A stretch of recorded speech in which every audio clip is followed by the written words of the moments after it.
Pozdravujem vás, priatelia, z galérie Jána Kulicha. Neviem, čo robí táto ozvena, ale dúfam, že mi budete rozumieť dostatočne jasne. 27. augusta ja mám narodeniny. Ale nerobím toto video kvôli tomu, aby som vám povedal, že mám narodeniny.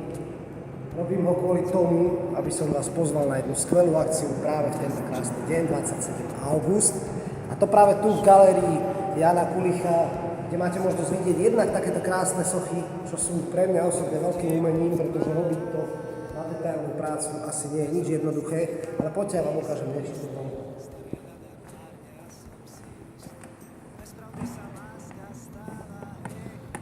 Toto tu je, prosím pekne, krásny priestor za galériou. Zvolenská Šlatina je pokľudná dedinka, takže aj tu je citeľný kľud. A čo je na tom nádherné, že tento svoj narodeninový koncertík odohrám na mieste, kde je to celé späté s kultúrou, slovenskou kultúrou, s umením, pretože v tejto dedine viacero tvorcov a literátov žilo a vyšlo odtiaľto.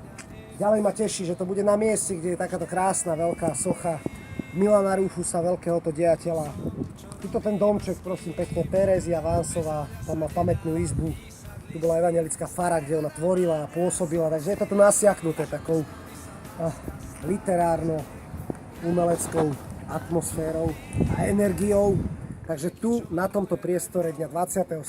augusta medzi 7. a 9. to ešte upresníme na plagátoch, koncertík Pocity a bude to vlastne také krásne zakončenie leta, pretože potom mám v pláne vymyslieť niečo ďalšie a nové pre vás. Tak sa na vás teším, darčeky nosiť nemusíte. Dojdite hlavne vy, tu je skvelá atmosféra, sviečky, fakle, tak ako vždy pri koncerte zvanom Pocity, takže teším sa na vás, dojdite. Spím a nevládzem už lietať, nečakám, kým chcú odo mňa spievať, krdle vrát.